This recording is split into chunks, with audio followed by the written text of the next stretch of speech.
This is ordinarily where we play smart and we get to together make the world a better place and have a little fun. But these are not ordinary times. This is a very, very special time, a time when we can embrace together something better in the future, regardless of where we are. One of the anthems of personal and professional best is it doesn't matter where you are, it matters where you're going as an individual, and certainly now as a people and as a nation. So we're going to pass on smart, we're going to do something better. We're going to do wise. And as a result of us wanting to do wise, I thought it would be great. And a dear and old friend of mine, 27 years we have served together as brothers and sisters in the mortgage banking industry, two different concerns, loving on each other and loving on everyone that we cross paths with, even those that are most difficult to love. And I wanted my dear friend and sister in Christ, Cheryl Fleetwood, to have a moment to share with all of you a bit of wisdom. Cheryl? Pat, thank you so very much. It's my honor and my privilege to be here with you this afternoon to share in this wonderful presentation. I was definitely inspired by everything that Captain Plum had to share and had to say in sharing his story. As we look at everything that has happened over the course of this year in 2020, I'm just reminded as I reflect how we all started out this year excited about 2020 vision, the ability to see clearly and to have a new possibility and a new hope for this new decade that we were all embarking upon. Starting out with personal and professional best, with our personal goals, with our clearest of intention to be the very best that we could be. Who would know, who would think of the events that would take place even in the first quarter of 2020? So much tragedy, so much atrocity, so many things that we could not by any means comprehend or even fathom that would take place in our minds. And as I thought about Captain Plum sharing his story, the things that most resonated with me was his ability to advance through the adversity. Everything that he faced, every opposition that came up in his life, he made a decision, he made a choice to find a way to advance. And so here we are today with that same opportunity to look at the state of our country, to look at the state of our world, to look at the state of ourselves and ask ourselves, how do we advance in face of adversity? How do we find the opportunity in everything that is before us, every problem that we see, every circumstance that's not so great, not so pleasant, not so pleasing to the eye? How do we find the clarity and most of all, the faith and the fortitude to continue to move forward? As I considered everything, I considered the text that he highlighted in your interview with him, which is from Romans 8:28. But we know all things work together for good to them who love God and are the called according to his purpose.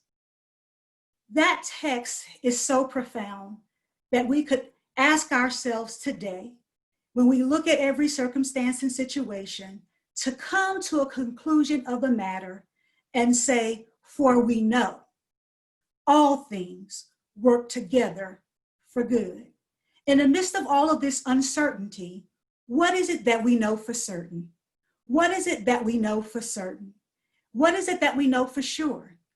And that assurity is there will be some good that comes out of all of this. We may not understand how, we definitely don't know when, but if we have the faith and the fortitude to believe that indeed all things will work together for our good. When I consider and I think about his story, how he shared from his heart, two things that he said. He said he learned from his mother, that transcendent messenger, the power of forgiveness. And then he closed with another challenge to us. He said, responsibility is to validate another human being and to support them and to serve. So here's our opportunity. How do we use our voices to bring validation to another person? How do we use our voices to bring validation to a victimized situation and yet find some way that God's glory might be revealed even in this? As a point of introspection, I really began to ask myself as a coach, who am I? And why am I here? Why am I here in this space, in this place, in this time, witnessing the events that are going on in this world? And then the other question I would ask is, now that I'm aware, what is it that I'm going to do? What is my intention? How do I intend to take action? How do I intend to show up in the world, to be that difference maker, to be an transcendent messenger, to be that person who gives light and gives love in a very dark and bleak situation? What is my intention? And how do I then intervene? Captain Plum challenged us to serve, to support, to validate someone else. So here is the call to action. How do I become involved? How can I intervene? What is it that I can do? We all have a personal decision on how we choose to show up in the world. We can operate from a place of willful blindness, even with our 20/20 perfect vision, our ability to see everything on the outside and perhaps look through a window and look at other people's lives. Or we could do some introspection and get true vision when we get insight and clear about who we are, what our purpose is, and why we're here. So for myself, what I've purposed to do is to make certain that, first of all, I show up the right way. I have a choice to respond to every situation, whether or not it's the situation as I desire it to be. I can show up by choosing to be my very best self. My purposeful mission in life is to be an expression of Christ's hands and his heart in the life of others. That through me, that they're able to see the hands and hearts of Christ. So how do I show up? With the spirit of love, with the spirit of compassion, with the spirit of concern? Or do I see a situation and, like perhaps in the story, in the parable of the Good Samaritan, I cross over to the other side and I operate from a place of willful blindness, and I pretend that I didn't see this person on the side of the road in desperate need of help, bleeding, left half dead, left in a place of complete disarray and hopelessness? Or can I be that Good Samaritan, perhaps the most unlikely person in the entire text, that would stop, that would consider, that would show compassion and kindness, and to pour in what I have, the oil of peace, love, compassion, and healing for hurt. That's my desire. That's my plan of action, is to make certain that I show up the way that I want to make certain that I exemplify Christ in my life. The next challenge for myself that I've decided is I can speak up. I can allow my voice to be heard. We have many ways to express our voices. That's through our voting rights. That's to asking the right questions. You know, we often say, I don't know what it's like to be you. I don't know what it's like to walk in your shoes. I don't know what it's like to live inside your skin. But you know, where there's a lack of understanding, the most powerful thing that we can do is ask. Ask the question, what is it that I can do for you? How can I serve you? How can I support you? How can I let you know that you matter to me?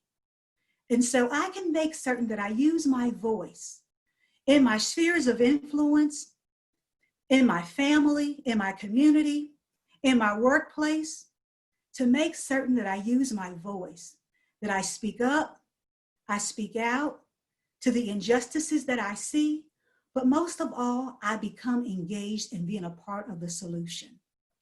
That I'm able to engage in the process. Because the other thing that Captain Plum said is that change is a process. It doesn't happen overnight. It doesn't happen immediately.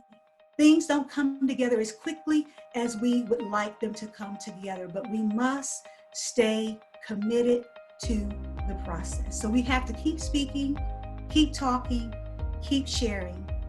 And then the last thing for myself is I can take a stand. I can stand up for what's right. I can say what's right. When I see injustices, I can take a stand. And even like Sister Rosa Parks, if that stands means taking a seat to say that this is my line of demarcation. This is the place where I decide not only to be a witness and to be a spectator, but to be a participator in the change that we want to see. Mahatma Gandhi said, be the change that we wish to see in the world. So this is our opportunity, whether standing, or sitting, or speaking, or just engaging, to make certain that we are a part of the change. It's ours to behold, it's ours to see, it's ours to embrace. Every opportunity is here before us to decide our direction and how do we come out of this, not bitter, but indeed better, by exemplifying our very best self. So we have to answer our own questions. Who am I? How do I want to show up? What do I want to do? And most importantly, what am I going to do to be the change that I want to see in this world? That we all can come together, live together, share together, love together, and come out of this situation exemplifying our very best selves.